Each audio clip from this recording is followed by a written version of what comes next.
पहले बात करते हैं कि आप पाकिस्तान से पुर्तगाल का वर्क वीजा ले सकते हैं या कि नहीं। तो इसका सादा सा जवाब है बिल्कुल ले सकते हैं, लेकिन किस कैटेगरी में ले सकते हैं, आया कि वहां पर आपकी जरूरत है भी या कि नहीं।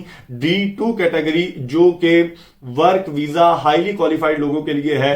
तो पुर्तगाल के वर्क वीजे हमारे पास मौजूद हैं। हेड सुपरवाइजर है, पैकिंग है, स्टोर कीपर है, स्टोर इंचार्ज है, इलेक्ट्रीशियन है, ड्राइवर है, सिक्योरिटी गार्ड है। तो ये वीजा मौजूद हैं और इनमें सैलरीज जो है 1400, 1100, 1350, 1400।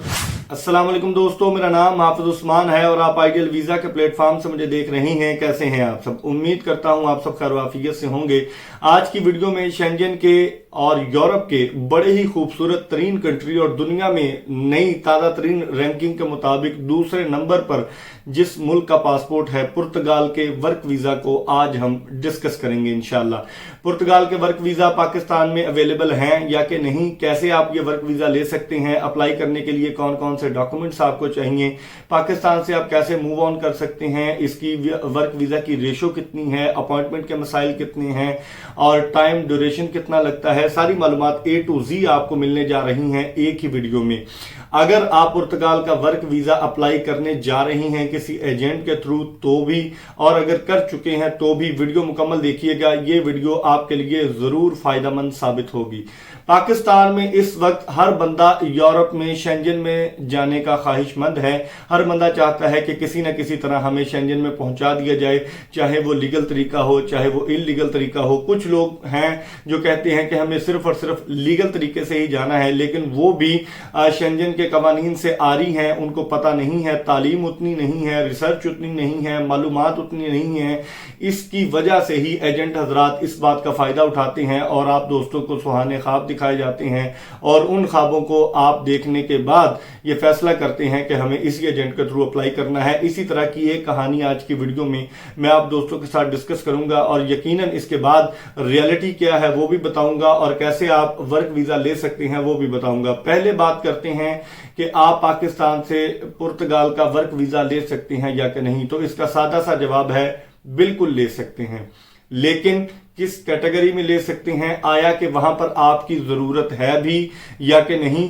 D2 कैटेगरी जो कि वर्क वीजा हाईली क्वालिफाइड लोगों के लिए है, वो कभी भी हाईली क्वालिफाइड लोग हमेशा याद रखें, शेंजन हो चाहे दुनिया का कोई भी मुल्क हो, वो कभी ये नहीं चाहता कि स्किल्ड लोग, स्किल्ड माइग्रेंट हमारे मुल्क में ना आए, जिनमें doctors, engineers, nurses, IT professional, software engineers, ये वो कैटेगरीज हैं जो हर मुल्क चाहता है कि पढ़े लिखे लोग, डिग्री होल्डर्स लोग हमारे मुल्क में आए। पिछले दिनों की बात आप लोगों को बताऊं, पोलैंड की वर्क वीजा की रेशो बिल्कुल 0/0 है पाकिस्तान से, लेकिन 4-5 दिन पहले हमारा एक दोस्त जानने वाला वीजा भी लगा है, 15 दिन में लगा है, पोलैंड का लगा है और डायरेक्ट एम्बेसी से लगा है और वो पोलैंड अभी पहुंच भी गया है। वजह क्या है? वो हाईली क्वालिफाइड लोगों में आता था, उसकी PhD की रिसर्च के लिए उसने जाना था। एम्बेसी ने खुद कॉल करके, यूनिवर्सिटी ने एम्बेसी को बताया, एम्बेसी ने क्लाइंट को बताया कि आप अपना वीजा फाइल करें, हम आपको वीजा देना चाहते हैं। तो इस तरह की अगर आपकी प्रोफाइल है तो पुर्तगाल भी आपके लिए है। अगर आप कहते हैं कि आप फार्म वर्कर में चले जाएंगे, वेयर हाउस वर्कर में चले जाएंगे, किसी भी ऐसी कैटेगरी में कंस्ट्रक्शन वर्कर में चले जाएंगे, तो आप लोगों की ये खाम ख्याली है।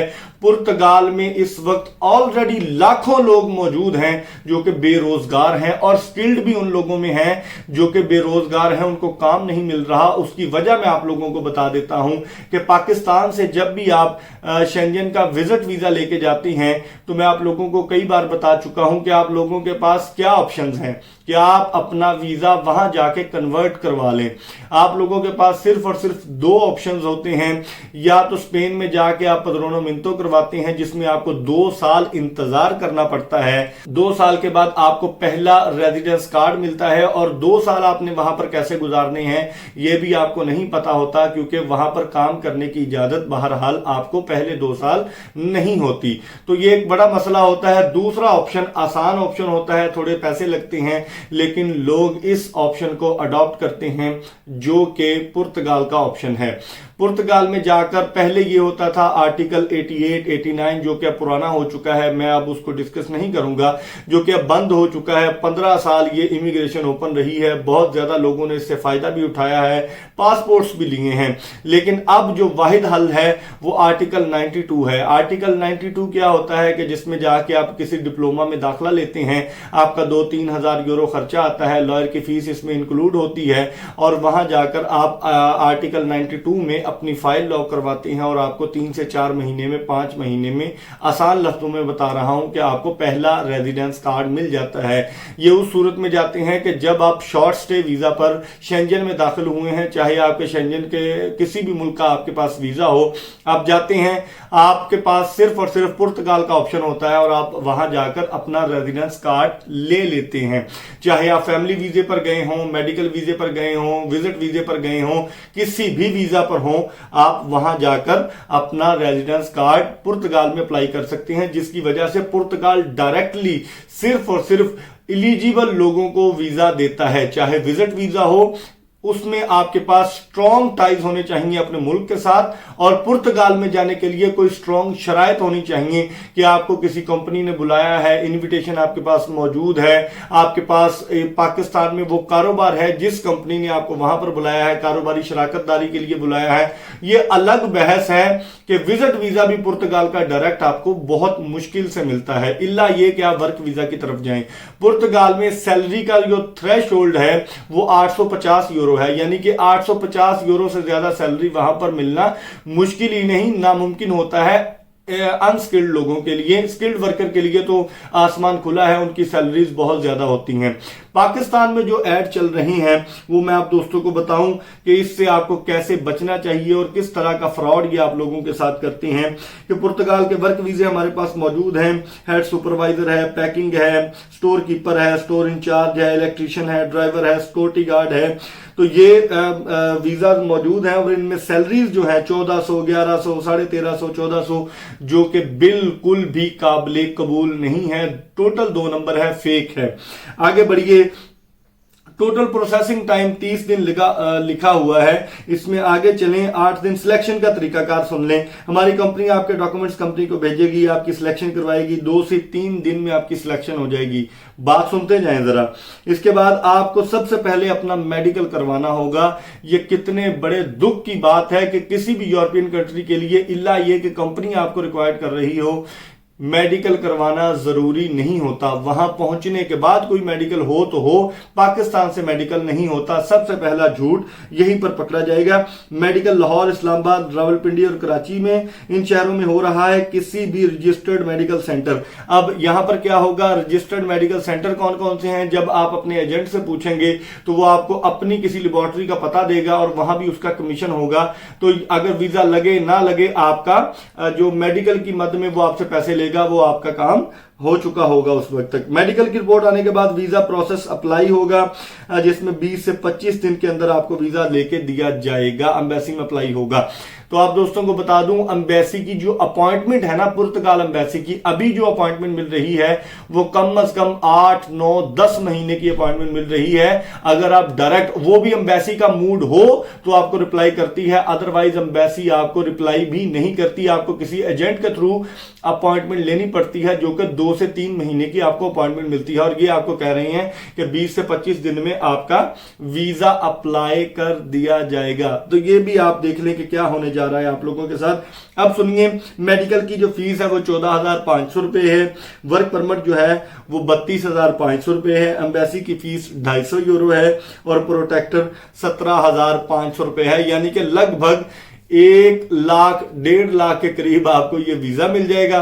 बाकी पेमेंट आपने वहां पहुंचकर अदा करनी है, जो कि 13,50,000 रुपए है। खुदा के बंदो, किस मुल्क में फिर रहे हो? पाकिस्तान से विजिट वीजा नहीं लगता, जो एलिजिबल लोग हैं उन लोगों के वीजे नहीं लगते, तो आप लोगों को ब्लू कॉलर जॉब का, फार्म वर्कर का, पैकिंग का, वेयर हाउस वर्कर का ये वीजे चौक में खड़े होकर बांट रहे हैं। खुदा का वास्ता है, बाज आ जाओ, अल्लाह का वास्ता है, रिसर्च कर लिया करो। वीजा लगवाने के लिए पैसे देने से पहले, एजेंट को पैसे देने से पहले यूनिवर्सिटी है यूट्यूब, वहां पर रिसर्च करें, किसी पढ़े लिखे बंदे से पूछें, अपने घर वालों से मशवरा करें, पैसे देने से पहले इवन दैट आप लोग अपनी रिसर्च कम से कम मुकम्मल किया करें कि आया कि पुर्तगाल का वर्क वीजा लगता भी है या कि नहीं। वहां पर पहले बेरोजगार लोग इतने ज्यादा बैठे हुए हैं, ये वीजे आपको कैसे मिल सकते हैं, मेरी समझ से बाहर है। पाकिस्तान में इस वक्त किसी भी एजेंसी के पास पुर्तगाल के वर्क परमिट मौजूद नहीं है। पिछले दिनों में आए थे, वो कैसे आए थे वो मुझे नहीं मालूम। Registered agency federal man power मैं पहले भी बता चुका हूं रावलपिंडी में है, अब उनके पास भी कैसे ये वीजे आए मुझे नहीं मालूम। 705 यूरो 750 यूरो उस वक्त उनके पास सैलरी थी, जो कि आज से 6-7 महीने पहले की बात है। तो इसका मतलब है कि वीजे अब पाकिस्तान में किसी भी एजेंसी के पास, इवन रजिस्टर्ड एजेंसी के पास भी मौजूद नहीं है। पुर्तगाल का वर्क वीजा सादा लफ्जों में बता दूं, पाकिस्तान से ब्लू कॉलर जॉब का बिल्कुल नहीं लगता, ना ही लगेगा, क्योंकि ऑलरेडी वहां पर बहुत ज्यादा लोग मौजूद हैं। हां, अगर आप पढ़े लिखे हैं, आपके पास आपके काम की डिग्री मौजूद है, आपको किसी कंपनी ने अप्रोच किया है या आपने किसी कंपनी को अप्रोच किया है और कंपनी आपको हायर करना चाहती है, तो आप D2 कैटेगरी में बिल्कुल वीजा अप्लाई कर सकते हैं, लेकिन वो हाईली स्किल्ड लोगों में आएगा। तो मैं उम्मीद करता हूं आपको सारी बातों की समझ आ गई होगी। वीडियो पसंद आई हो नीचे कमेंट बॉक्स में जरूर बताइएगा, अपने प्यार का इजहार कीजिएगा, और अगर आप इसमें फंस चुके हैं तो अपने पैसे वापस लेने की कोशिश करें। पाकिस्तान से पुर्तगाल का वर्क वीजा ना लगने के बराबर है। तो अल्लाह ताला आप सबका हामी नासर हो। कल तक की वीडियो के लिए अपने मेजबान हाफिज उस्मान को इजाजत दीजिए। दुआओं में जरूर याद रखिएगा। अल्लाह निगहबान।